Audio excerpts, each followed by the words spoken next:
नमस्कार, आप देख रहे हैं प्रदेश का नंबर 1 और सबसे भरोसेमंद news channel India news Haryana और आपके साथ मैं हूं आयुष सूर्यवंशी। आपका अपना news channel India news Haryana आज एक बार फिर लेकर आया है इंडिया न्यूज ओपीडी, आपका अपना ओपीडी, जहां आप घर पर बैठकर बेहतर इलाज पा सकते हैं। कोरोना से कैसे बचा जाए, अगर आपको भी कोई लक्षण है तो क्या सावधानी बरतें, पोस्ट कोविड के दौरान कैसे ध्यान रखें, इन्हीं सब सवालों के लिए आपके अपने चैनल ने इस खास मुहिम की शुरुआत की है। अगले 1 घंटे डॉक्टर्स का एक बड़ा पैनल हमारे साथ रहेगा और आप भी कोरोना महामारी से जुड़ी जानकारी हासिल कर सकते हैं। अगले 1 घंटे तक आप हमारे फोन नंबर 01161362137 पर फोन करके सीधे डॉक्टर से बात कर सकते हैं। कार्यक्रम की शुरुआत करें उससे पहले एक बार फिर आपसे निवेदन करते हैं कि आप लोग सोशल मीडिया पर वायरल हो रहे वीडियो और लेखों पर जरा भी भरोसा न करें, यह आपके लिए जानलेवा साबित हो सकते हैं। कुछ लोग आपके मन में डर पैदा करना चाहते हैं, इसलिए आप केवल डॉक्टर की सलाह पर ही दवा लें। और ओपीडी की शुरुआत करें उससे पहले प्रदेश का ताजा हाल आपको बताते हैं। बड़ी खबर से आपको रूबरू कराते हैं। प्रदेश में 700 के नीचे कोविड का नया केस का जो आंकड़ा है वो गिर चुका है। हरियाणा में रिकवरी रेट करीब 98% तक पहुंच चुकी है। हरियाणा में संक्रमण दर भी 9% से नीचे है। रिकवरी रेट बढ़कर दरअसल अब 98% तक पहुंच चुकी है। सुबह 9 बजे से शाम 6 बजे तक दुकानें खोलने का वक्त रखा गया है। हरियाणा में संक्रमण दर यानी कि पॉजिटिविटी रेट जो है, टीपीआर टोटल पॉजिटिविटी रेट 9% से नीचे गिर चुकी है, जो बेहतर पहलू है। प्रदेश में अब एक्टिव केस सिर्फ 8000 के करीब ही बचे हैं।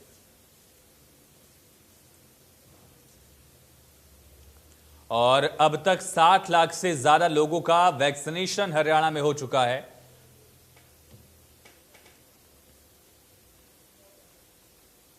महामारी अलर्ट सुरक्षित हरियाणा की अवधि अब 14 जून तक बढ़ाकर रख दी गई है। लोगों से लगातार सरकार वैक्सीनेशन को लेकर भी अपील कर रही है कि लोग आगे आएं, वैक्सीन लगवाएं। और होटल, रेस्टोरेंट, मॉल खोलने की इजाजत दी गई है। अनलॉक की स्थिति अब आ चुकी है। अनलॉक अपना लिया गया है प्रदेश में, लेकिन कुछ कायदे सेट किए गए हैं। इन कायदों के मुताबिक 50% कैपेसिटी के साथ मॉल खोलने की छूट दी गई है। दुकानों के लिए भी वक्त निर्धारित कर दिया गया है और इस निर्धारित वक्त के मुताबिक सुबह 9 बजे से शाम 6 बजे तक दुकान खोलने का वक्त रहेगा। इस समय तय किया गया है। मॉल्स में अलग वक्त तय किया गया है। और बता दें आपको कि शॉपिंग मॉल सुबह 10 बजे से 8 बजे तक खुले रहेंगे।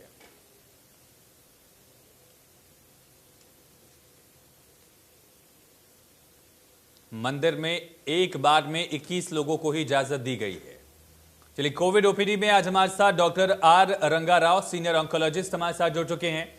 डॉक्टर अनिल गुप्ता, होम्योपैथी चिकित्सा अधिकारी हमारे साथ जुड़ चुके हैं। आप दोनों डॉक्टर्स का बहुत स्वागत है इंडिया न्यूज ओपीडी में। डॉक्टर आर रंगा राव सर, मेरा पहला सवाल आपसे ही होगा कि अब जब अनलॉक की स्थिति आ गई है, केसेस लगातार डिक्लाइन हो रहे हैं, पीक लगातार कम होता हुआ दिख रहा है, तो ऐसे में किन चीज़ों का ख्याल रखना है, किस गलती को नहीं करना है और क्या एहतियात बरतना होगा? ये जो कोविड के प्रिकॉशंस हैं, यानी कि कोविड के बारे में जो भी सावधानियां लेनी है वो 100% पालन करना है। मास्क पहनना है, जहाँ पर भीड़ है वहाँ पर कम जाना है या नहीं जाना है, बाकी लोगों से दूरी रखना है, अपना हाथ का अच्छी तरह से साफ रखें। ये चीज़ें हैंड वॉश या सैनिटाइजर के साथ में करें। ये चीज़ें बहुत बहुत ज़रूरी है। और जब भी खांसी करते हैं या छींकते हैं, अपने आप को संभालें, ये जरूरी है। दूसरा चीज ये है, जैसे आपका टर्न आए आप अपना कोविड का वैक्सीनेशन लीजिए। आपके मन में कोई शंका है वैक्सीनेशन के बारे में, उसे दूर कीजिए। आप ये जो व्हाट्सएप में कई बार मैसेज आते हैं, कई लोग बोलते हैं ये वैक्सीन से ये होता है, ये होता है, कुछ नहीं होता है। वैक्सीन से सिर्फ भला होता है। आप वैक्सीन का उपयोग करेंगे, इसका मतलब आप सिर्फ अपने आप को नहीं बचाएंगे, अपने आप को तो बचाएंगे ही, अपनी फैमिली को, अपने समाज को और अपने देश को, सबको ही आप उसमें हिस्सेदार बनेंगे सबके भलाई के लिए। तो ये सब चीज़ों का ध्यान रखना है। डॉक्टर अनिल, आपसे ये समझना चाहेंगे कि अब जब केसेस कम हो रहे हैं तो ऐसे में हमें लापरवाही नहीं करनी है, वैक्सीनेशन के लिए खुद आगे बढ़कर आना होगा, ताकि थर्ड वेव की जो आहट है, दस्तक की जो बात कही जा रही है, वो थर्ड वेव आए ही ना। इसके लिए वैक्सीनेशन कितना जरूरी है डॉक्टर अनिल? जी ऐसा ना, देखिए सेकंड जो वेव आई थी, अगर हम लोगों ने फर्स्ट वेव के बाद ही कोरोना प्रोटोकॉल का अपने जीवन में आत्मसात सही से कर दिया होता, 2 गज की दूरी रखते, और अपना भीड़ भाड़ में न जाते, शादी विवाह से आयोजन से बचते और बार बार सैनिटाइजर का इस्तेमाल करते या साबुन से हाथ धोते। अगर हम इस कोरोना प्रोटोकॉल को अपने जीवन में ढंग से आत्मसात कर लिए होते तो ये दूसरी लहर की नौबत ही ना आती। अब खुदा न खास्ता वो दूसरी लहर आ भी गई, हम उससे, हमारी और मानवता उससे पीड़ित हुए, काफी लोगों में मृत्यु भी हुए, काफी लोग उससे जो है कष्ट में भी रहे। लेकिन अब हमें क्या करना है कि वो प्रोटोकॉल का जो डॉक्टर ने भी बताया और सरकार भी बार बार इसको प्रसारित करती रहती है, जो प्रोटोकॉल का, वो प्रोटोकॉल को फॉलो करते हुए विशेष ध्यान हम लोग टीकाकरण पे करते हैं ना, और अपने पारिवारिक जनों का, अपने पड़ोस का सब जो है इस बात के लिए प्रेरित करें कि ज्यादा से ज्यादा टीकाकरण कराए। टीकाकरण ही एक सबसे सुरक्षित उपाय है कि हम कोरोना की तीसरी लहर से अपने समाज को, देश को बचा सकते हैं। कई बार टीकाकरण को लेकर भ्रांतियां हैं, बहुत सी अफवाहें हैं, क्योंकि ऐसा कुछ नहीं है। जैसे बहुत से लोगों को ये है कि दवा नपुंसक हो जाएगी, बहुत से लोगों को ये टीका लगने से बुखार हो ज्यादा आता है, बहुत रेयर केस में बुखार आता है, ये लोग जानते हैं। उसके अलावा ये है, ये टीका जिस तरीके की चीज है कि वो हमारे अंदर जाके बहुत से गड़बड़ियां कर सकता है। ऐसा नहीं यार, वो ये कहते हैं मुझे जब कोरोना हुआ ही नहीं तो टीका क्यों लगाओ, तो ये समझाना पड़ता है टीका इसलिए लगाया जाता है कि वो कोरोना ना हो। तो इसलिए जो है लोगों को सावधानी रहना, सतर्क रहना बहुत जरूरी है और बढ़ चढ़कर इस टीकाकरण, सरकार के इस टीकाकरण के कार्यक्रम में सहयोग करना। एक दर्शक ओम सिंह सांगवान जी जींद से हमारे साथ जुड़ चुके हैं। ओम जी, बहुत स्वागत है। सर, सवाल पूछिए। जी जनाब, नमस्कार। हाँ नमस्कार सर, सवाल पूछिए। अच्छा जी, ये 35 दिन के दौरान में दोनों डोज ले ली मैंने। ओम जी एक बार सवाल दोहराएंगे? 27 अप्रैल को और 31 मई को। ओम जी एक बार सवाल दोहरा दीजिए अपना। जैसे मैंने दोनों वैक्सीन की डोज ले चुका हूँ जी मैं। जी जी। 35 दिन के दौरान में। हाँ। तो अब ये नो कह रहे थर्ड जो आएगी यार, तो क्या हमारे के ऊपर भी असर हो सकता है जी? दोनों डोज ले चुका या एक डोज ले चुका? डॉक्टर राव, अगर आप इसका जवाब देना चाहें। दोनों डोजेस ले चुके हैं ओम सिंह सांगवान जी। उनका सवाल ये है कि अगर थर्ड वेव आती है तो क्या ऐसे लोग बच जाएंगे, उनको दिक्कत नहीं होगी? एहतियात बरतना अभी भी जरूरी है। सबसे पहले उनको बचत अच्छी सी होगी, इसमें कोई डाउट नहीं है। और जो भी कोरोना वैक्सीन लेते हैं उन सबको अच्छी तरह से बचत होगी। अगर ये पूछें कि क्या उनको दोबारा कोरोना इन्फेक्शन हो सकता है, बट वो बहुत माइल्ड रहेगा, बहुत जल्दी ठीक हो जाएंगे, उनको सीवियर सिम्टम्स नहीं होंगे। वही एक ओम प्रकाश जी को भी फायदा होगा। और ये जो फायदा होगा इनको वैक्सीन से, ये फायदा करीब ये आज का जो डेटा है वो बताता है कम से कम 6 महीने से 1 साल तक ये फायदा रह सकता है। तो इन्हें कोई शंका की जरूरत नहीं है। पर ये सावधान रखें, अपनी पूरी कोविड प्रोटोकॉल की सभी सावधानियां अच्छे तरह से अमल करें। इसमें कोई लापरवाही नहीं होना चाहिए, इसमें कोई ढीलापन नहीं होना चाहिए। ये नहीं सोचना चाहिए कि हमने वैक्सीन ले लिया है, हमें कुछ नहीं होगा। नहीं, आप अपना सावधानियां पूरा का पूरा अच्छे तरह से अमल करेंगे। बिल्कुल ओम जी, तमाम एहतियातों का अभी भी आपको ख्याल रखना होगा। आप मास्क लगा कर रखिए, सोशल डिस्टेंसिंग और सैनिटाइजेशन के लिए लगातार प्रयास करते रहिए। और एक और दर्शक हमारे साथ बलतार जी जुड़ चुके हैं करनाल से। सर, सवाल पूछिए।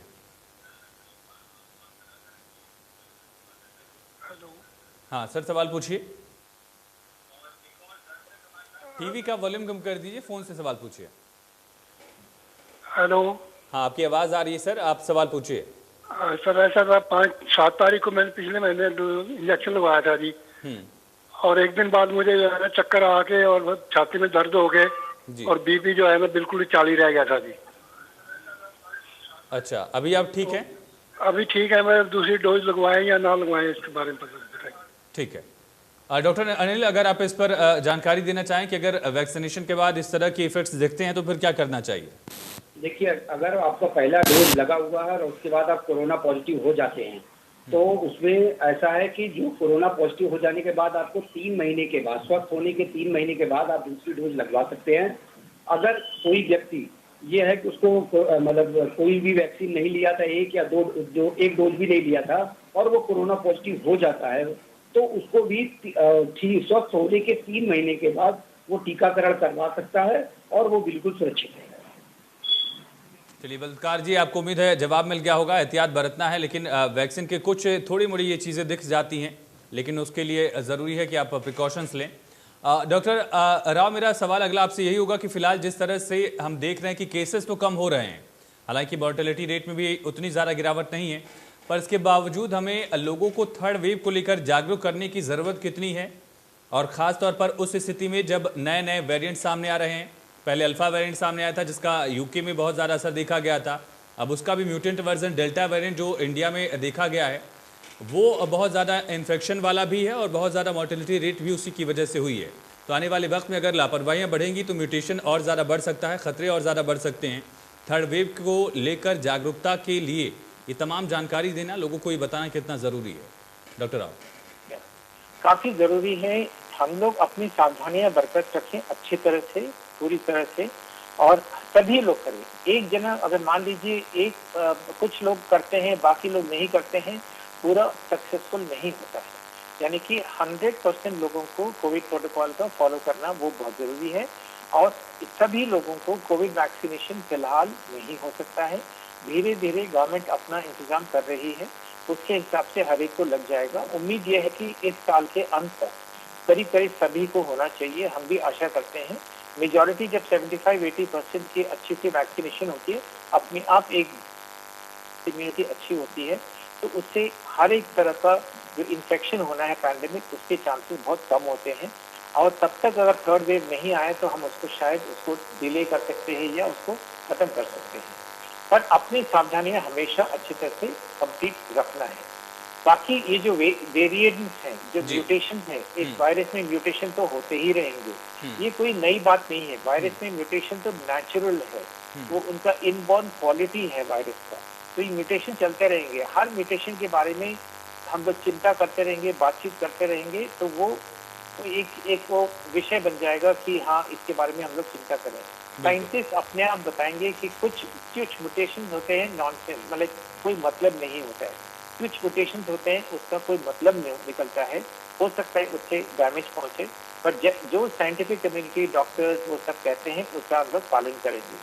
आप घर में बैठ के अपना काम कीजिए, जो भी रेस्ट्रिक्शन गवर्नमेंट ने लगा रखा है उसको फॉलो कीजिए, कोविड प्रोटोकॉल कीजिए और अपना काम पे ध्यान लगाएं। हर जगह पर, हर आदमी हर समय पर कोविड प्रोटोकॉल फॉलो करें, उसी में भलाई है। आप थर्ड वेव की चिंता ना करें, जब आएगा तब देखी जाएगी। अपना वैक्सीनेशन ले लें, बस यही है। एक और दर्शक हमारे साथ जुड़ चुके हैं, सागर हैं अजीत से। सागर जी, सवाल पूछिए। हेलो। हाँ सर, आवाज सुन पा रहे हैं आप मेरी? हाँ जी, बिल्कुल बिल्कुल। हाँ, सर सवाल पूछिए। डॉक्टर साहब, ये जो वैक्सीन लगवा लेते हैं उसके उपरांत तो डॉक्टर साहब कईयों को बुखार आ जाता है, तो बुखार आने के बाद कई लोग टेंशन ले जाते हैं जी। उनमें से अधिकतर लोग ज्यादा लंबा टाइम नहीं काटते, उनकी डेथ हो जाती है। ये क्या सिस्टम है? इसके बारे में आप जागरूक करो लोगों को। डॉक्टर अनिल, अगर इसका जवाब आप देना चाहें। लोगों में ये भ्रम है कि वैक्सीन की वजह से बुखार आएगा, हालांकि साइड इफेक्ट हल्के फुल्के हैं, लेकिन इस वजह से डेथ हो जाएगी, ये भ्रम कैसे टूटे? देखिए, मेन तो ये जानिए कि हम तो एक छोटा सा उदाहरण देते हैं कि जब बच्चों को, छोटे से बच्चों को भी जब रूटीन का इम्यूनाइजेशन कराने आप जाते हैं, टीकाकरण करवाने जाते हैं, तो आपको जो सिस्टर, आपको दाई, जो आपको एएनएम लगाती रहती है, वो भी उस माता को समझाती है कि एक काम करिएगा कि ये टीका लगा है, टीके के बाद हो सकता है बच्चे को थोड़ा सा बुखार आ सकता है। अगर बुखार आए तो आप ये सिंपल पैरासिटामोल की ये गोली दे दीजिएगा, 1 या 2 दिन की जरूरत पड़ेगी, इसके बाद जरूरत नहीं पड़ेगी। और हम आप अपने अनुभव से देख सकते हैं कि सभी बच्चों को ऐसा नहीं होता कि वो बुखार आता है और उनको बुखार की दवा की जरूरत पड़ती है। तो सेम इसी तरीके का प्रोटोकॉल टीके के साथ ही है कि कुछ % लोगों को टीकाकरण के बाद बुखार आ सकता है और वो बहुत ही माइल्ड होता है। 1 घंटे, 2 घंटे, 4 दिन, 4 घंटे, 1 दिन, आधा दिन ऐसे ही होता है। और सिंपल पैरासिटामोल आप सुबह शाम खा लेते हैं, 1 दिन 1.5 दिन वो ठीक हो जाता है। और रही बात इससे मौत की, तो अभी तक के कोई ऐसा डाटा, जो भी रिसर्च आया है उसमें कहीं भी कोई भी डाटा ऐसा नहीं आया है कि इसके टीकाकरण के बाद टीका की वजह से किसी तरीके की मौत हुई है। तो इसलिए इस भ्रम को लोग अपने दिल से निकाल ले। ये आपके लिए पूर्णतः सुरक्षित है और आप बिल्कुल लगवाइए और अपने परिवारिक जनों को भी इसके लिए सतर्क, उसके लिए आप उनको प्रोत्साहित करिए और इस बात को, उनके भ्रम को निकालिए कि इससे कोई भी नुकसान हो सकता है। माइनर कोई भी टीके के बाद सर्दी बुखार का हल्का सा कुछ इस तरीके का आ सकता है, तो बहुत ही सिंपल सी बात है, कोई घबराने की जरूरत नहीं है। एक और दर्शक मीना वर्मा जी हमारे साथ जुड़ चुकी हैं सोनीपत से। मीना जी सवाल पूछिए। हेलो। हाँ मैम सुन। हाँ सर, मेरे बेटे को ITP है सर, उसको उम्र है उसकी 25 साल सर। तो 2 साल से उसको अभी कोरोना हो गया था सर, और प्लेटलेट बिल्कुल डाउन चल गई। हमने होम्योपैथी की दवाई किसी से मंगवाई थी सर, वो दी उसको, फिर उसकी प्लेटलेट बढ़ गई। उसका ऐसा कोई है सर आपका इलाज जिससे उसकी ये बीमारी से उसको ठीक हो जाइए? डॉक्टर राव आप जवाब देना चाहेंगे? या तो मैं जो समझ रहा हूँ उनको कि इनको ITP यानी कि इडियोपैथिक थ्रोम्बोसाइटिक परफ्यूरिया यानी कि इनकी प्लेटलेट्स कम है, और वो प्लेटलेट्स जैसे बनते तो अच्छे हैं बट वो बाहर खून में आते हैं तब तक उनके डिस्ट्रक्शन हो जाते हैं, इनकी यानी कि डेथ हो जाती है कुछ एंटीबॉडीज के कारण। बिल्कुल इनका इलाज हो सकता है, कई तरह के इलाज अवेलेबल हैं, और मैं इनको ये रिक्वेस्ट करूंगा कि एक हेमाटोलॉजिस्ट को दिखा दें, जहाँ सोनीपत में जहाँ पे भी रहते हैं पास में दिखा दें, और हेमाटोलॉजिस्ट को दिखाएंगे, वो इनको अच्छी तरह से जांच करके इनका इलाज करेंगे। चलिए बहुत शुक्रिया मीना जी। हाँ प्लेटलेट कम है तो अगर बहुत ही कम है तो इनको प्लेटलेट चढ़ाएंगे, और कई तरह के ट्रीटमेंट्स हैं, बट पहले उनको जांच किया जाए और एक निर्धारित डायग्नोसिस पे आ जाए कि इनको क्या बीमारी है, और ITP अगर कंफर्म हो गया तो उसकी काफ़ी चीज़ें इलाज है आजकल। ठीक है डॉक्टर राव, इसके अलावा जो फिलहाल स्थिति है, अनलॉक लगातार हर प्रदेश ने अपना लिया है, लोग बाहर भी निकल रहे हैं, धीरे धीरे रूटीन पर चीज़ें आ रही हैं पिछले साल की तरह, लेकिन किन चीज़ों का ख्याल रखना है बाजार में जाते वक्त, उस जगह जाते वक्त जहाँ पर क्लोज वेंटिलेशन की सुविधा नहीं है और भीड़ ज़्यादा है, तो ऐसी जगहों पर क्या हम एक्स्ट्रा एहतियात बरत सकते हैं और ज़्यादा क्या कोशिश कर सकते हैं, चाहे वो डबल मास्क की बात कही जाए या फिर और क्या एहतियात है इसके लिए? नंबर 1, एक तो डबल मास्क जो आपने कहा है, डबल मास्क बहुत प्रोटेक्टिव है। अगर सिंगल मास्क से उसकी जो बचाव होती है 75% तक होती है या 80% होती है, डबल मास्क पहनने से 90-95% तक बचत हो सकती है। तो इसीलिए डबल मास्क पहने, एक N95 मास्क और एक कॉटन वाला मास्क जो धुल सकता है, अच्छी तरह से हमेशा प्रयोग करें। और मास्क जो पहनेंगे ढंग से पहनेंगे ताकि नाक और चिन तक अच्छी तरह से कवर करें, और उसके सांस उसके अंदर से लेना चाहिए, सांस उसके अंदर से छोड़ना चाहिए, ये बहुत जरूरी है। और मास्क किसी भी प्रकार किसी भी समय नहीं न करें, और जहां तक हो सकता है ओपन जगह पर रहें, कोशिश करें। क्लोज स्पेसेस में कम से कम रहें, बिकॉज क्लोज स्पेसेस में अगर कि एक को इन्फेक्शन हुआ है तो उनको दूसरे लोगों को फैलने का चांस ज्यादा रहता है। ओपन में वो थोड़ा खुल जाता है, तो ओपन वाला ज्यादा प्रेफरेबल है। लोगों से दूरी बिल्कुल रखें, और कोई खांसी जुकाम कर रहे हैं तो उनसे दूर रहें, और जैसे ही वहां पर जाते हैं उससे पहले अपने हाथ साफ कर लें, और आने के बाद में तुरंत अपने हाथ और मुंह साफ कर लें, बहुत जरूरी है। मास्क के ऊपर अपने हाथ बार बार ना लगाएं, जिससे कि ये इन्फेक्शन अगर लग भी गया मास्क में तो आपके अंदर नहीं जाए, ये चीजों का ध्यान रखें। बिल्कुल। कुलदीप एक और दर्शक हमारे साथ जुड़ चुके हैं। कुलदीप जी सवाल पूछिए। कुलदीप जी आप सुन पा रहे हैं मुझे? हाँ सवाल पूछिए सर। हमें इसके बारे में पूछेंगे, कोरोना के बारे में क्या क्या उपाय करें? क्या पूछना कुलदीप जी आपको? ये घर पर रहा जी 2 महीने हो गए, आप तो निकल सकते थे। आपकी आवाज साफ नहीं आ रही, अगर एक बार आप फिर से दोहरा दें। हेलो। हाँ कुलदीप जी बोलिए। हाँ जी, लोगों को 2 महीने हो गए जी घर पर रहा, हाँ जी डबल मास्क लगावा, हाँ तो अब भी करवा सकते हैं क्या? डॉक्टर अनिल अगर आप सवाल सुन पाए हैं, जवाब देना चाहें आप इसका? सवाल मुझे समझ नहीं पाया सर। आवाज साफ नहीं आ रही कुलदीप जी आपकी, अगर आप फिर से दोहराने की कोशिश करें और हम समझने की कोशिश कर पाए। डबल मास्क से हाँ माँ जी 2 महीने हो गए घर पर रहते, डबल मास्क लगा रहे हैं, क्या करें? नहीं, घर पे डबल मास्क की जरूरत नहीं है। जब तक आप बाहर नहीं निकलते हैं तब तक ऐसे एहतियात की जरूरत नहीं है। जब आप बाहर के लोगों से मिलते हैं, बाहर ऐसी जगह जाते हैं जहां पर बंद जगह है, ज़्यादा भीड़ भाड़ वाली जगह है, मार्केट है जहां पर भीड़ ज़्यादा हो रही है, या फिर लोग सोशल डिस्टेंसिंग का ख्याल नहीं रख रहे हैं, वहां पर डबल मास्क बहुत कारगर है, जैसा कि डॉक्टर राव ने बताया है, और बहुत कारगर भी है। इसलिए इसका इस्तेमाल करिए। जहां पर आप भीड़ वाली जगह पर जाते हैं या बाहर के लोगों से मिलते हैं, बिल्कुल इसका इस्तेमाल आप कर सकते हैं। कोविड से बचाने के लिए बेहद ज़्यादा कारगर है। डॉक्टर अनिल, इसके अलावा जो बड़ी बातें हैं बच्चों को लेकर भी अब चर्चा चल रही थर्ड वेव के साथ कि बच्चों पर इसका असर पड़ सकता है और बच्चों को लेकर ट्रायल्स भी शुरू हो गई हैं वैक्सीनेशन को लेकर।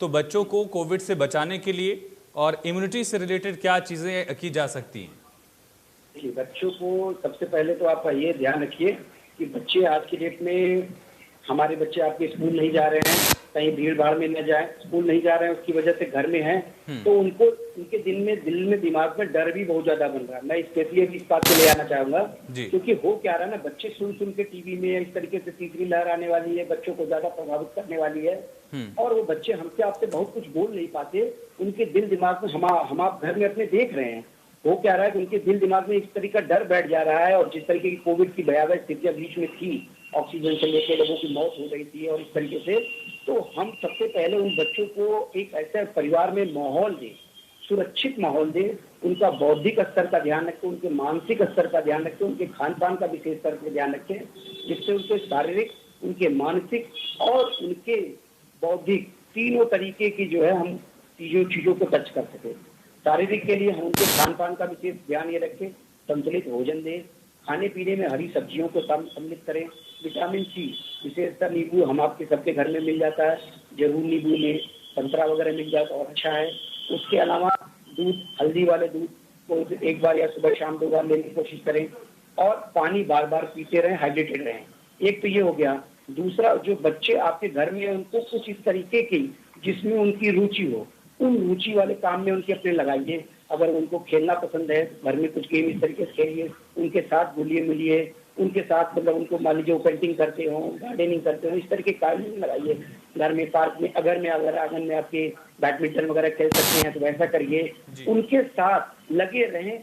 और पढ़ने के टेंशन से उनको थोड़ा सा, क्योंकि हो क्या रहा है लगातार मोबाइल पे उनको पढ़ाई या लैपटॉप पे करना पड़ रहा है, आंखों पे मानसिक तौर पे बहुत ज्यादा स्ट्रेस हो रहा है, तो बीच बीच में उनको उस तरीके से उससे थोड़ी दूरी भी बना के जब जरूरत हो तभी उनको मोबाइल या टीवी या उस तरीके की आपकी गैजेट से उनको साथ में यूज करने दें, नहीं तो उससे जितना दूर रहेंगे उतना अच्छा है। तीसरी बात, उनको ये बात के लिए एजुकेट करें कि वो बाहर कम से कम जाएं, वो मास्क का कैसे, डॉक्टर राय ने भी बताया कि मास्क कैसे लगाएं और कैसे उसका इस्तेमाल करें, इस बारे में भी उनको जो है एजुकेट करें। और बाहर जाने पे कैसे भीड़ से बचें और कैसे वो सैनिटाइजर का इस्तेमाल करें, बार बार साबुन से हाथ धुले, लोगों से हाथ न मिलाए, एक बड़ी कॉमन परंपरा हाथ मिलाने की, उससे न मिले, गले अपने मित्रों से न मिले, ठीक है ना। ये चीज का विशेष अपने ध्यान रखें, बिल्कुल वो सुरक्षित रहेंगे। और उनको बिल्कुल ये एकदम बूस्टअप करके रखना है कि आपको कुछ नहीं होना, हम सब आपके साथ हैं, पूरा समाज आपके साथ है। खुश रहो बच्चों और अपने खान पान पे विशेष ध्यान रखें और मस्त रहें। एक और दर्शक महेश चरखीदारी से जुड़ चुके हैं। महेश जी, बहुत स्वागत है, सर सवाल पूछिए।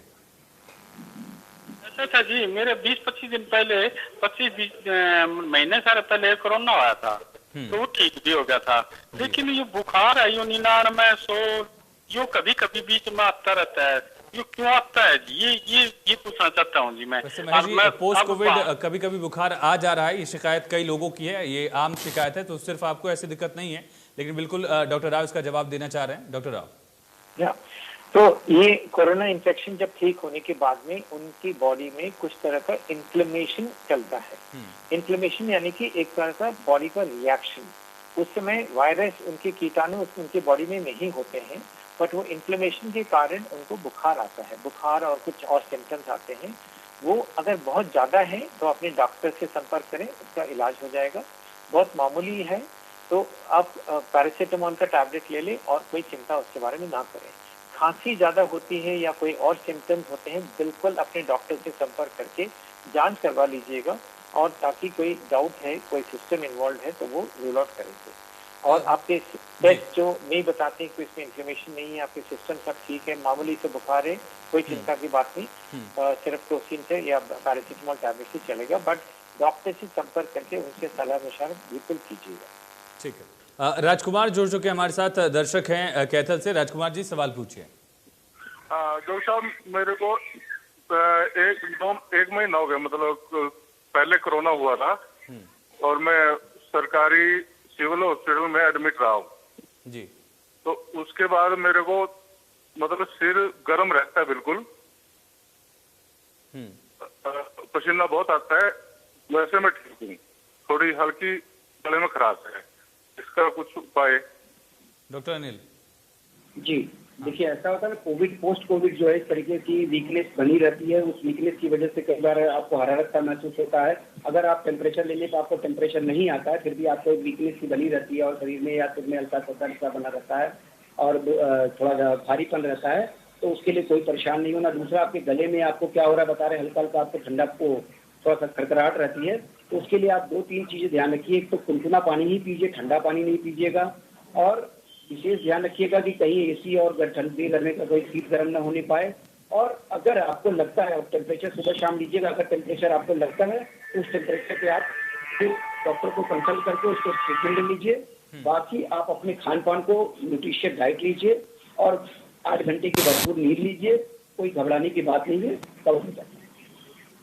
बिल्कुल। डॉक्टर राव, पोस्ट कोविड खुद को मॉनिटर कब तक करते रहना है, इन चीज़ों का कैसे ख्याल रखना है? जो 2 पेशेंट्स हमारे पास जिन्होंने कॉल किया, उनकी शिकायत पोस्ट कोविड से जुड़ी हुई ही थी, तो कब तक मॉनिटर करना और किन किन चीज़ों का ख्याल रखते रहना है? सिम्टम्स है जैसे बुखार है, खांसी है या कोई और सिम्टम्स है, वीकनेस है, तो इनको हमेशा मॉनिटर करना जब तक वो पूरे स्वस्थ नहीं होते हैं। और ये जरूरी है कि उनके जो सिम्टम्स का कोई सीरियस प्रॉब्लम नहीं है, वो अपने डॉक्टर से बिल्कुल कंसल्ट करें। और जब तक सिम्टम्स है, जब सिम्टम्स खत्म हो जाते हैं, उसके बाद में जो भी एक्टिविटीज उन्होंने काम करना है, फिजिकल अदरवाइज, धीरे धीरे करके करें। क्योंकि ये देखा गया है, क्योंकि मैं कैंसर विशेषज्ञ में काफी कैंसर पेशेंट्स को कोविड हुआ था, जब ठीक हो गए थे, उसके बाद में जो हमने ट्रीटमेंट जब शुरू किया तो उनके कॉम्प्लिकेशन थोड़े ज्यादा होते हैं। तो इसका ख्याल रखना है। पूरा स्वस्थ होने के बाद में भी जो भी चीज करेंगे, वो सब चीज धीरे धीरे आराम से शुरू करेंगे। दूसरा चीज, इनका डायबिटीज, ब्लड प्रेशर, हार्ट के जो भी मेडिसिन चल रहे हैं वो सब ले लीजिएगा। किडनी का प्रॉब्लम, जो भी प्रॉब्लम है, उनका पूरा ख्याल रखिए और उसको कंट्रोल में रखिएगा। उसके लिए जो भी दवाइयाँ चाहिए अपने डॉक्टर साहब से बात करके वो चीज कीजिएगा। बस वो है। मैं एक बात और बताऊं, ये जब ये पिछले कुछ 3-4 क्वेश्चन से पहले एक डबल मास्क घर के अंदर की बात चल रही थी, बिल्कुल, इसके बारे में मैं थोड़ा सा बताना चाहूंगा। जो घर में रहते हैं, आपने देखा होगा कि कुछ दिन पहले जब पैंडेमिक बहुत जोर पे था, बिल्कुल, गवर्नमेंट ने एक बड़ा अच्छा इंस्ट्रक्शन दिया था कि घर में भी मास्क पहनना है। क्योंकि घर में अगर काफी व्यक्ति लोग हैं, कुछ लोग जो बाहर आते जाते रहते हैं, उनके द्वारा भी इन्फेक्शन आ सकता है। ऐसे लोगों से बिल्कुल, खास करके जो सीनियर लोग हैं, जो घर से बाहर नहीं निकलते हैं, उनका बेटा ऑफिस जाता है, वापस आता है, उससे उसको इन्फेक्शन होने का चांस है और उनसे आपको इन्फेक्शन होने का चांस रहता है। तो इसीलिए घर में भी मास्क का उपयोग बताया था। अगर आपके एरिया में अभी भी कोविड का इन्फेक्शन चल रहा है, ये एडवाइस है, खास करके लोग आते जाते रहते हैं, अपने मास्क पहनिए। डबल मास्क नहीं, कम से कम सिंगल मास्क तो पहन के रखिएगा, खास करके जब पास में होते हैं। और नया व्यक्ति आते हैं, उनसे भी ध्यान रखिएगा। ये चीज बहुत जरूरी है। हम लोग पूरा प्रिकॉशन बाहर लेते हैं, घर में कभी भूल जाते हैं कि ये चीजें करना है। घर में भी वही साफ सफाई, वो सभी चीज करना है। और घर में लोग आने जाने वाले ज्यादा हैं, तो बिल्कुल वो मास्क पहनिएगा। एक और दर्शक अंकुश हमारे साथ जुड़ चुके हैं। अंकुश जी, सवाल पूछिए। हाँ जी, अंकुश बोल रहा था भिवानी से। जी, भिवानी से अंकुश बोल रहे हैं आप। अंकुश, सवाल पूछिए। अंकुश से जी, अंकुश। हाँ, सवाल पूछे अंकुश जी। अरे 5 पर है जी, 10-15 दिन हो गए जी, अब क्या करें जी? बाहर निकल सकते हैं मास्क लगाकर? गर्म पानी पीना चाहिए, क्या करें? डॉक्टर अनिल, बाहर निकलना चाहते हैं और गर्म पानी पिए, क्या और एहतियात बरत सकते हैं? अच्छा, बाहर निकलना चाहते हैं, क्या इनको कोविड भी हो चुका है क्या? अंकुश जी, अगर आप कनेक्ट हैं, आपको कोविड हुआ था क्या? हाँ जी, कोविड तो हुआ है। हाँ, 15 दिन पहले जी कोविड हुआ था। हाँ डॉक्टर, हाँ 15 दिन पहले ये पॉजिटिव आए थे। अब बाहर निकल सकते हैं क्या मास्क लगा के? 2 दिन पहले पॉजिटिव आए थे। 15 दिन पहले। 15 दिन पहले। अच्छा, देखिए ऐसा 15 दिन पहले पॉजिटिव आए थे और आपको इस समय कोई अगर दिक्कत नहीं है, ठीक है ना, तो आप इस तरीके से अभी बचिए, जितना हो सके कभी बाहर न निकलिए। क्योंकि अभी भी 15 दिन के बाद भी आपके अंदर चांसेस रहते कि आप ठीक है, कोई दिक्कत ऐसी नहीं है, तब भी पॉजिटिव दूसरों को देने के चांसेस रहते हैं। और अगर आप बाहर जितना कोशिश हो के न निकले, और अगर आपको मजबूरन किसी कार्यवश निकलना पड़ता है तो डबल मास्क का इस्तेमाल करें और हाथ लोगों से दूरी बना के रखें, सैनिटाइजर का इस्तेमाल करें और जितना हो सके पानी जो है वो ठंडा ना पिए, गर्म पानी ही पीजिए और काढ़ा वगैरह का इस्तेमाल करें। जितना हो सके रेस्ट करे उतना बढ़िया रहेगा। चलिए अंकुश जी, बहुत शुक्रिया, उम्मीद है जवाब आपको मिल गया होगा। डॉक्टर अनिल, इसके अलावा बच्चों को लेकर आपने बताया कि किस तरह से हमें कोशिश करनी है कि बच्चों में ये इन्फेक्शन ना हो और बच्चे मेंटली जो है वो भी फिट रहें, लेकिन साथ साथ बुजुर्गों को लेकर क्या एहतियात बरतना चाहिए, खास तौर पर जब बुजुर्ग भी बाहर नहीं निकल पा रहे हैं और उनमें शुगर या ब्लड प्रेशर के इशूज भी हैं, तो उस केस में क्या एहतियात बरता जाए, क्या किया जाए? देखिए बुजुर्गों के साथ क्या है कि उनके साथ कुछ न कुछ को डिजीजेज जनरली लगी रहती है। नहीं कोई अगर बीमारी है तो उनकी एक जो ओल्ड एज है वो उनकी इम्यूनिटी को, प्रतिरोधक क्षमता को वैसे भी बहुत कम कर देती है। तो उनको विशेष ध्यान रखना है, बहुत ही जरूरी है, निहायत जरूरी हो तभी आप बाहर निकले, नहीं तो कोशिश करें आप अपने कार्य को किसी से कुछ सामान भी मंगवाना, अपने परिवारी जन से मंगा लीजिए, किसी तरीके से मैनेज कर लीजिए तो बेहतर होगा। दूसरी बात, अपने शुगर का, अपने बीपी का, अपनी जो अन्य दवाइयाँ चल रही हैं, जो अन्य बीमारियाँ चल रही हैं, उनको डेली अपना रेगुलर मॉनिटरिंग करते रहें, उनकी दवाइयाँ रेगुलर लेते रहें और उनके जो डॉक्टर हैं आपके रेगुलर, उनसे आप टच में रहें। अगर आप उनके क्लिनिक जा सकते हैं ज्यादा है तो नहीं, बेसिकली आप उनसे कम क्लिनिक मेडिसिन के माध्यम से जुड़े रहें और उनके टच में रहें। दूसरा, अपने परिवारी जनों को भी हम लोग सबको ये कहते देते हैं, अपने जुड़ों का विशेष ध्यान रखें। क्या है, हम जो युवा है वो बाहर जाके रहते हैं और इन्फेक्शन चाहते थे कि हम ही लेके आ जाए अपने घर में, और हम गलती से जाने अनजाने में ही अपने घर में जो बुजुर्ग हैं या बच्चे हैं जिनकी प्रतिरोधक क्षमता बहुत कम है, उनको हम ये बीमारी गिफ्ट में दे सकते हैं। तो इसलिए जो हम युवा हैं, जो खासकर जो बाहर आ जा रहे हैं, वो विशेष ध्यान रखें कि अपने बुजुर्गों के प्रति जो है वो इस तरीके से कि बाहर जाएं तो अपना पूरा अपना प्रोटोकॉल का ध्यान रखें और अपने को टीकाकरण करवाएं और अपने बुजुर्गों को विशेषकर टीकाकरण जरूर करवाएं, उनको भी सुरक्षित रखना बहुत ही जरूरी है। ठीक है। संदीप कौर एक दर्शक हमारे साथ जुड़ चुके हैं। संदीप जी, सवाल पूछिए मैम। संदीप जी, आवाज पहुंच रही है आप तक? संदीप जी, आवाज पहुंच रही है आप तक? चलिए, शायद आवाज नहीं आ पा रही, लेकिन डॉक्टर राव, ये समझने की कोशिश करेंगे हम कि फिलहाल जो स्थिति है, लगातार केसेस कम हो रहे हैं, लेकिन पोस्ट कोविड जो कॉम्प्लिकेशन सामने आ रहे हैं, चाहे वो फंगल के केसेस हो या फिर कुछ ऑर्गन से रिलेटेड जो इशूज हैं, उनको कैसे मॉनिटर करना है, उनकी परख कैसे करनी है, सिम्टम्स को कैसे पहचानना होगा? कोविड के बाद में जो एक बुखार के बारे में हम बात कर चुके हैं, कई लोगों को किसी भी ऑर्गन का इफेक्ट हो सकता है, कि हार्ट या लंग्स या किडनी या कुछ भी, तो उसका पूरा एक अपना फिजिकल जांच कराएं डॉक्टर साहब से और करवा लें, उसी से पता चलेगा क्या सिस्टम अफेक्टेड है। और कई लोगों को सिर्फ वीकनेस होती है, मतलब उनको कोई सिस्टम में खराबी नहीं होती है पर वीकनेस होती है, भूख नहीं लगना, वेट कम होना, ये सब चीजें अपने आप कुछ दिनों में ठीक हो जाएंगे। और इनकी इन्फ्लेमेशन ज्यादा है तो हो सकता है कि उनको कुछ ट्रीटमेंट करें, स्टेरॉइड या कुछ शॉर्ट कोर्स दे दें उनको, वो कर सकते हैं।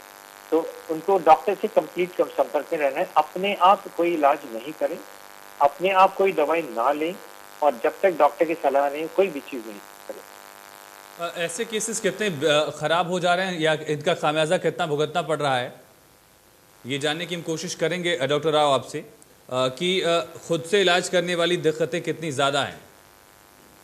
खुद के इलाज बहुत लोग करते हैं, कई लोग हैं ना जो स्टेरॉइड, एंटीवायरल ड्रग्स और एंटीबायोटिक बहुत ज्यादा लेते हैं। मान लीजिए कि एक फैमिली में एक को कोविड हुआ है, उनको डॉक्टर साहब ने लिख के दिया है कि इनको ये ले लीजिएगा, अपना एंटीवायरल ले लीजिए और उसके साथ साथ में ये रेमडेसिविर ले लीजिए, एंटीबायोटिक ले लीजिए।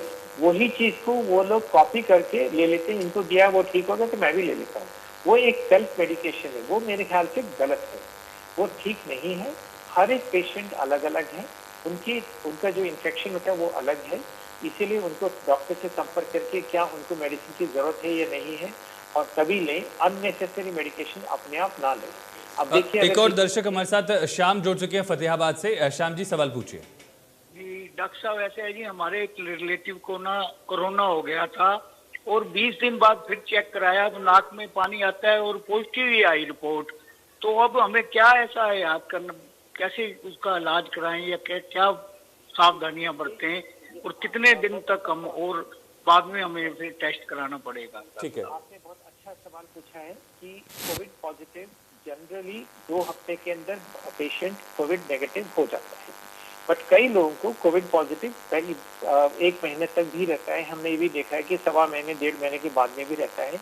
पेशेंट को कोई सिम्टम नहीं होते हैं, ये जो कोविड पॉजिटिव आ रहा है वो डेड वायरस का है, और इसीलिए बेस्ट ये है कि क्योंकि उसको हम लोग मानते हैं कि डेड वायरस है, पर फिर भी उनको बाहर जाना शायद अच्छा नहीं है। उनको ये एडवाइस करेंगे कि घर में ही रहें, बाहर ना जाएं, मास्क पहने ताकि और किसी को इन्फेक्शन ना लगे। अपना ख्याल करें कि कोई इन्फेक्शन ना हो।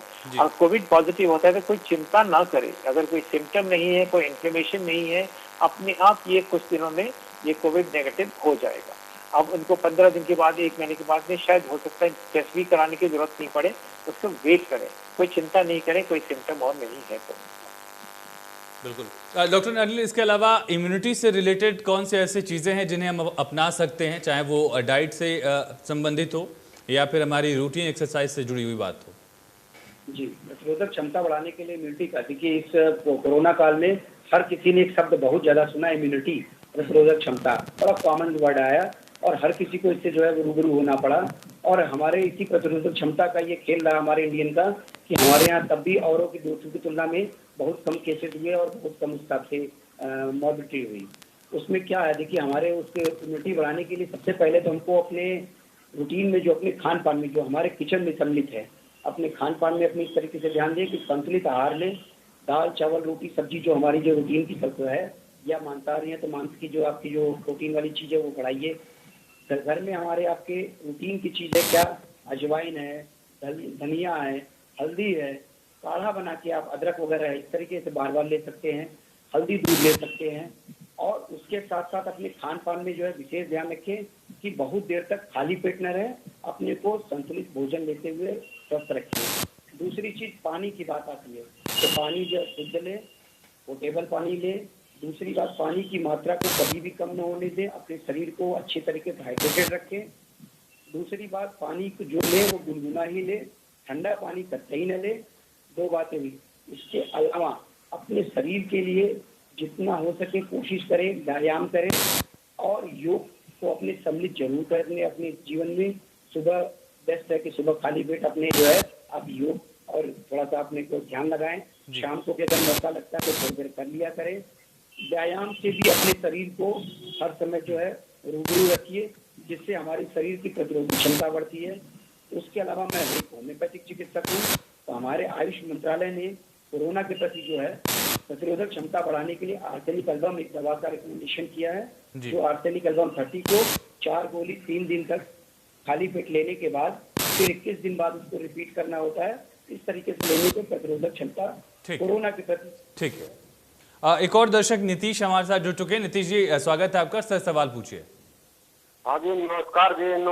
जी पाप से लगा जी 2 महीने पहले में 2-3 बजे तो लिया जी, और एक टेस्ट करवावा जी जो आंखें में पानी आ जाए जी।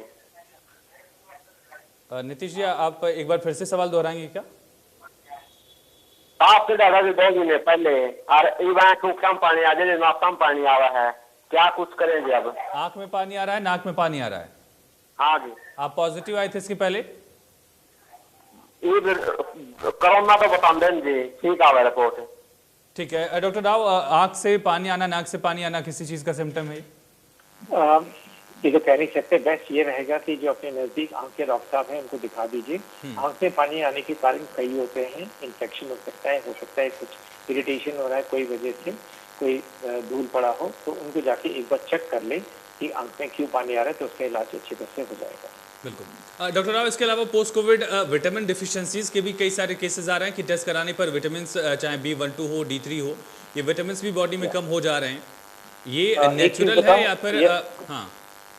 कोविड होने से पहले भी विटामिन D3 का डेफिशिएंसी काफी कॉमन होने लग गया है हमारे देश में। बहुत सारे पेशेंट्स में विटामिन D3 का कमी हो रहा है, और उसका मुख्य कारण है कि हमारा जो डाइट है एक बैलेंस डाइट नहीं है, उसमें विटामिन डी रिच फूड नहीं है।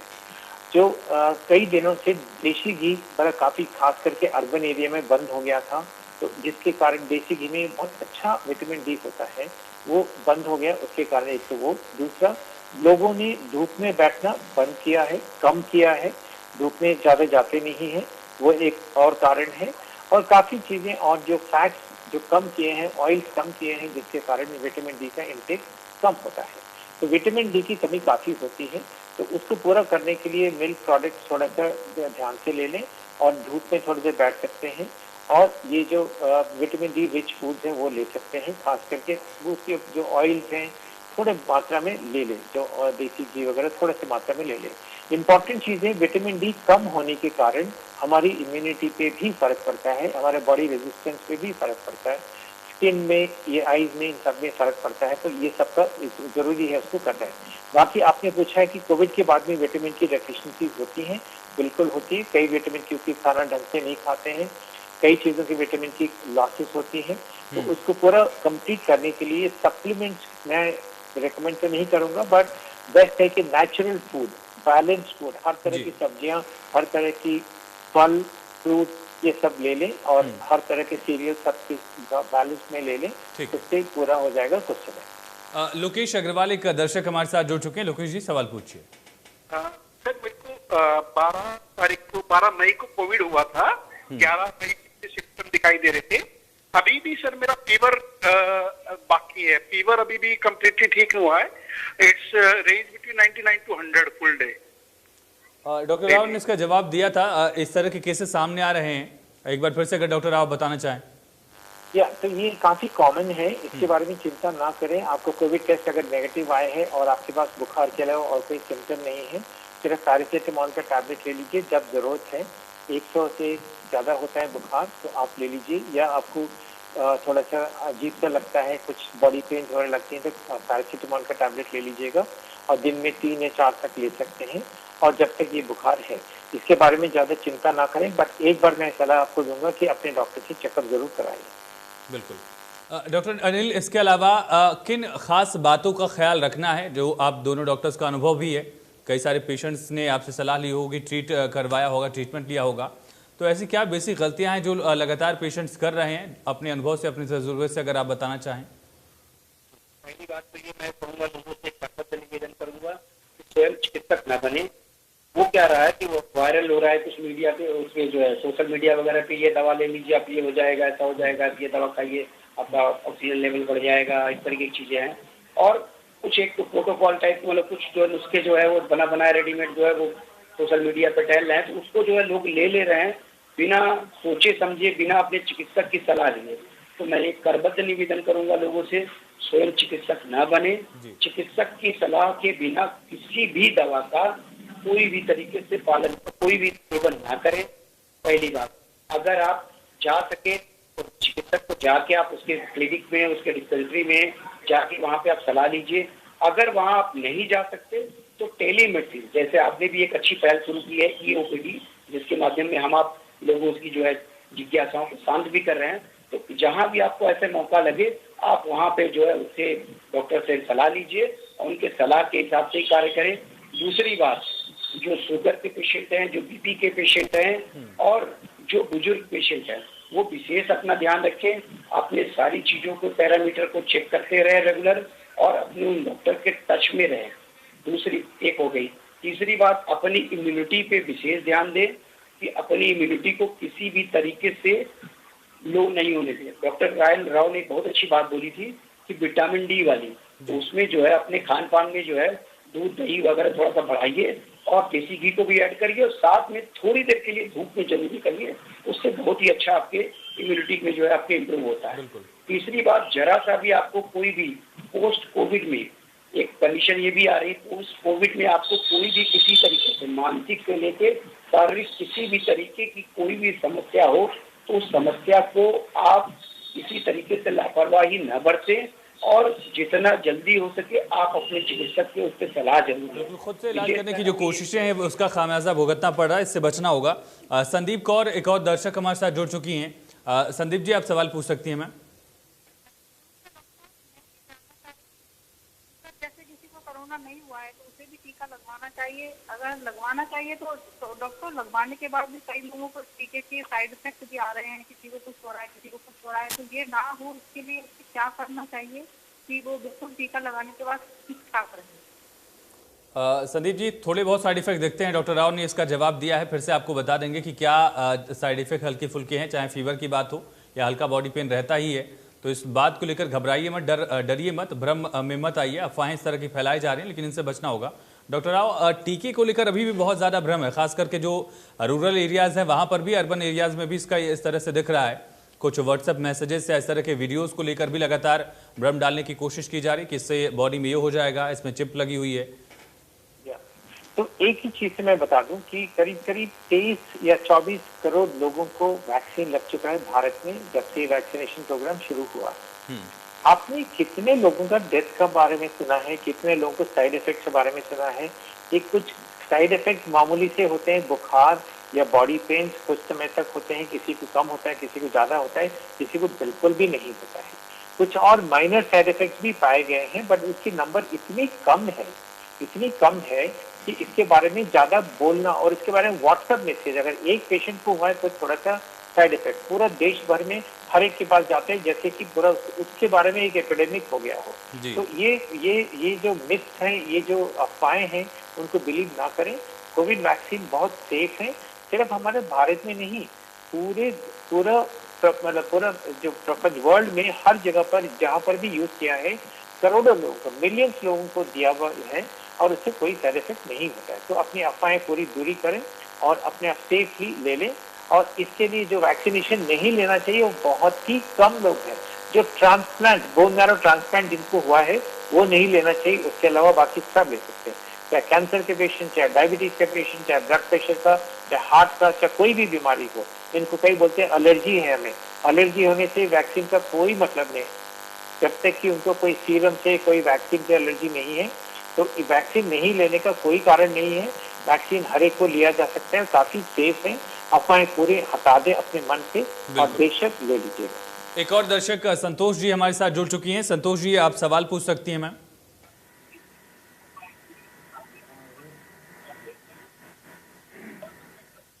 संतोष जी, टीवी का वॉल्यूम कम कर दीजिए और फोन से सवाल पूछिए।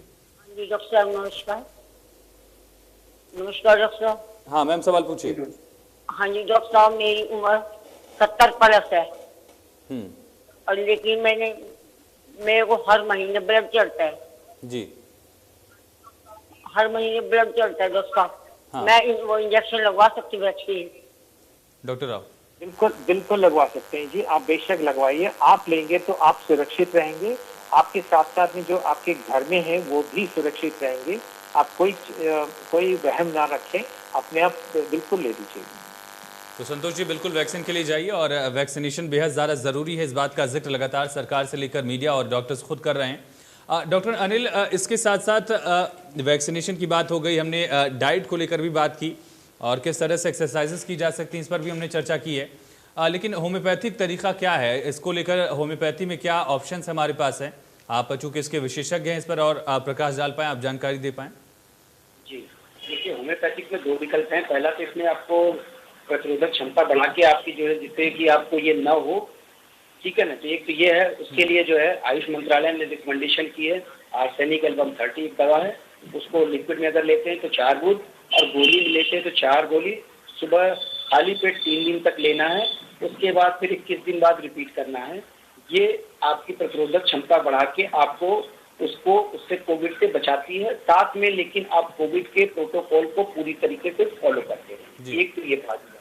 दूसरा पार्ट हुआ कि अगर किसी को कोविड हो जाता है, अभी आयुष मंत्रालय ने एक रिकमेंडेशन की है, अगर मिनिमम सिम्टम्स आपके पास हैं या एसिम्टोमेटिक हैं तो उसके उन्होंने पूरा प्रोटोकॉल दिया है, जिसमें हम अब हमारी जो कुछ दवाइयाँ कॉमन उसमें लिखी गई, जैसे आर्सेनिक है, एकोनाइट है, बेलाडोना है, रेस्टॉक्स है, ब्राइनिया है, इपिटोरियम बर्फ है, ऐसी कई दवाइयाँ हैं जिनको आप लक्षणों के आधार पे एक क्वालिफाइड होम्योपैथिक चिकित्सक से सलाह से ले सकते हैं और बिल्कुल सुरक्षित हैं और बहुत ही अच्छे उसके रिजल्ट आए हैं।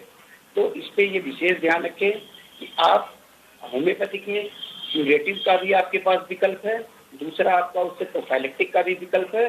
बस ध्यान ये रखना है, अपने आप को सारे पैरामीटर को चेक करते रहना है और पैरामीटर चेक करते के साथ साथ आपको किसी भी तरीके की कोई भी प्रॉब्लम आती है तो आप उसके हिसाब से डॉक्टर को अपने और दूसरे को जो हॉस्पिटल की कंसल्ट भी करते रहें, अपने ऑक्सीजन लेवल को भी चेक करते रहें। जो भी इस तरीके की दिक्कत आती है, अगर रेफरल का केस बनता है तो वो आपको चिकित्सक आकर रेफर करेगा, नहीं तो होम्योपैथिक पे इसका बहुत अच्छा निदान भी है और इससे आपसे प्रोफाइलिस्टिक के नाम पे भी इस तरीके से बिल्कुल डॉक्टर राव, कैंसर पेशेंट से जुड़ी हुई एहतियात से बातें अगर आप बता पाएं कि क्या प्रिकॉशंस उनको एक्स्ट्रा लेने हैं, वैक्सीन उनके लिए भी कितनी ज़रूरी है?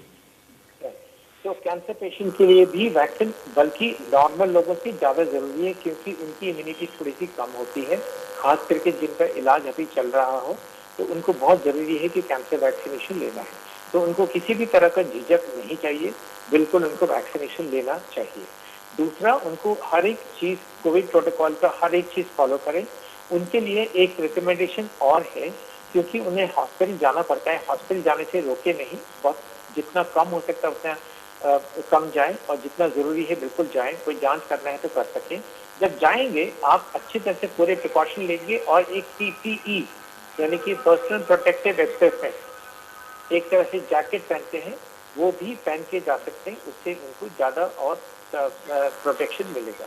वो पहन के जाएं और पूरी सुविधा बाकी लोगों से दूर रहें। ये इंपॉर्टेंट चीज़ें हैं कैंसर पेशेंट के लिए। डॉक्टर अनिल, डॉक्टर राव, आप दोनों ने तमाम सवालों का जवाब दिया, लोगों को सुझाव दिए, हिदायत दी, इसके लिए आप दोनों का बहुत शुक्रिया। आपने वक्त निकाला इंडिया न्यूज़ के दर्शकों के लिए, बहुत शुक्रिया आपका। तो लगातार लोगों से गुजारिश इंडिया न्यूज़ भी कर रहा है कि आप नियम कायदों का पालन करिए, सोशल डिस्टेंसिंग का ख्याल रखिए, मास्क लगाकर ही बाहर निकलिए और साथ साथ हाथ धुलते रहिए। फिलहाल आज की OPD में इतना ही। बुलेटिन्स लगातार, खबरें लगातार जारी हैं, बने रहिए इंडिया न्यूज़ हरियाणा पर।